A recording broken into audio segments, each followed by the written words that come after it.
안녕하십니까. 오늘 본문 역대하 13장 내용은 다음과 같습니다. 여로보암 왕 18년에 아비야가 남유다의 왕이 되어서 3년 동안 다스렸습니다. 아비야가 여로보암과 전쟁을 하게 되었는데 남유다 군사가 40만 명, 북이스라엘 군사가 80만 명이었습니다. 아비야가 산 위에서 외치길 이스라엘아 들으라. 여로보암이 너희를 위하여 금송아지를 신으로 만들었다. 또한 아론 자손인 제사장들과 레위 사람들을 쫓아내고 누구든지 어린 수송아지 한 마리와 순양 7마리를 끌고 오면 제사장으로 삼고 있다. 우리는 여호와의 계명을 지키나 너희는 그를 배반하였다. 그러니 이스라엘 자손들아, 하나님께서 우리와 함께 하신다. 여호와와 싸우지 말아라. 너희가 형통하지 못할 것이다. 그때 여로보암이 남유다 군대를 포위하였는데 유다 사람이 여호와께 부르짖고 제사장들은 나팔을 불었습니다. 그러자 하나님께서 여로보암과 온 이스라엘을 치셨고 그들이 유다 앞에서 도망하였습니다. 그 전투에서 죽임당한 이스라엘 병사가 50만 명이었습니다. 북이스라엘은 항복하였고 여로보암은 다시 강성하지 못하고 여호와의 치심을 입어 죽었습니다. 본문에 대해 세 가지를 묵상하겠습니다. 첫 번째 본문에서 무엇을 볼 수가 있습니까?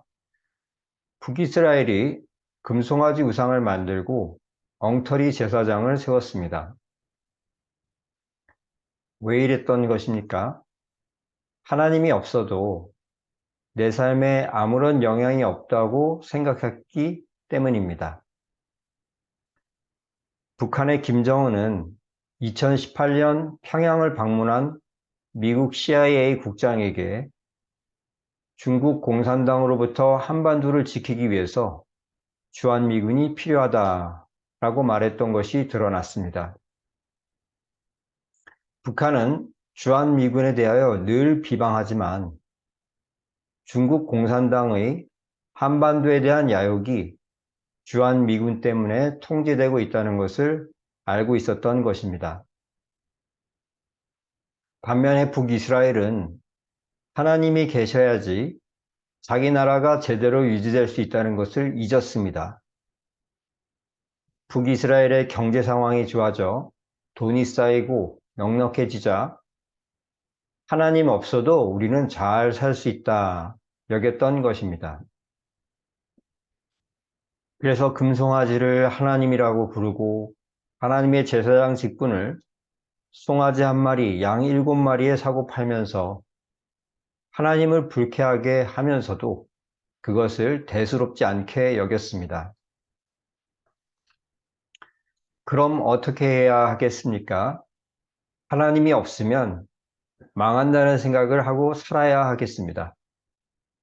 민수기 14장 43절 아말렉인과 가나안인이 너희 앞에 있으니 너희가 그 칼에 망하리라. 너희가 여호와를 배반하였으니 여호와께서 너희와 함께하지 아니하시리라 하였습니다. 하나님이 함께하지 않으시면 내 삶이 결코 형통할 수 없다는 것을 안다면 하나님의 눈앞에서 죄범하는 것을 두려워할 것입니다. 두 번째 본문에서 무엇을 볼 수가 있습니까? 남유대 백성이 주께 부르짖고 제사장이 나팔을 불었습니다. 왜 이렇게 했던 것입니까?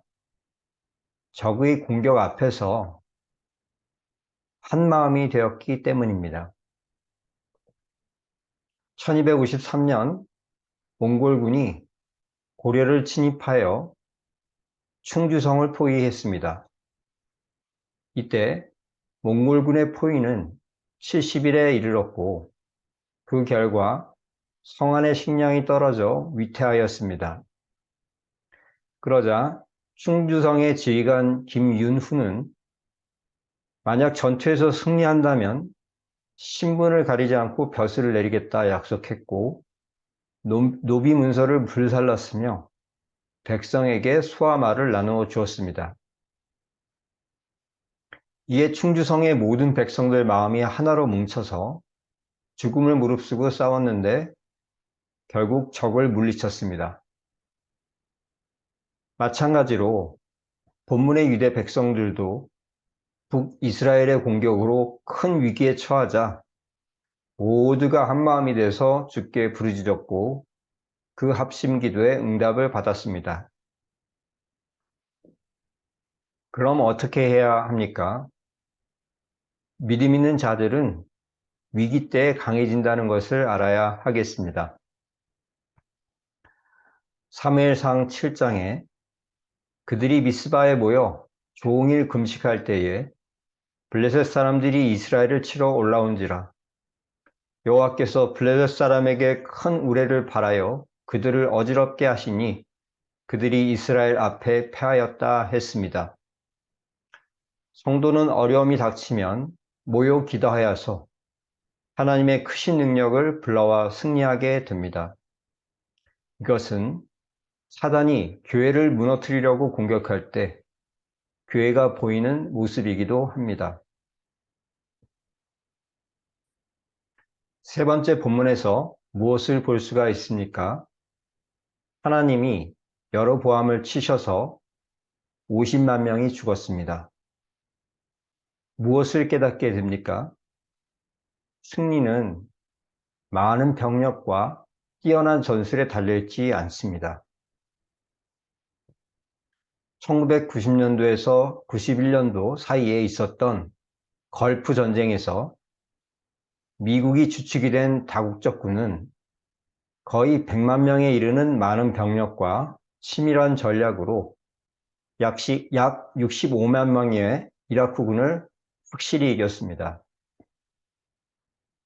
반면에 미국은 1964년에서 8년 동안 치른 베트남 전쟁에서 압도적인 힘을 가지고도 북베트남에게 패하였습니다. 본문의 전쟁에서 북이스라엘 병력이 80만이었으니 40만의 병력을 가진 남유다의 2배를 가지고 있었습니다. 더하여 북이스라엘은 남유다가 전혀 알아차리지 못하게 복병을 숨겨서 포위한 뒤 기습하는 우수한 전술을 펼쳤습니다. 그럼에도 불구하고 그들은 하나님의 도우심을 받는 남유다에게 크게 패하여서 병력의 반 이상을 잃게 되었습니다. 그럼 어떻게 해야 합니까? 승리는 하나님의 뜻과 주권에 달려 있다는 것을 인정해야 하겠습니다. 사무엘상 14장 6절 말씀, 요나단이 자기의 무기를 든 소년에게 이르되 우리가 이 할례 받지 않은 자들에게로 건너가자. 여호와께서 우리를 위하여 일하실까 하노라. 여호와의 구원은 사람이 많고 적음에 달리지 아니하였느니라 하였습니다. 믿는 우리들은 많이 가졌다고, 꾀가 있다고 승리한다는 생각을 버려야 하겠습니다.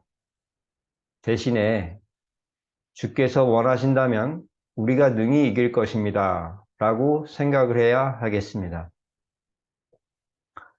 말씀을 정리합니다. 첫째로, 하나님이 없으면 망한다는 생각을 하고 살아야 하겠습니다. 둘째로, 믿음 있는 자들은 위기 때에 강해진다는 것을 알아야 하겠습니다. 셋째로, 승리는 하나님의 뜻과 주권에 달려 있음을 인정해야 하겠습니다. 오늘 말씀에 순종하는 우리 모두가 되기를 축원합니다. 감사합니다.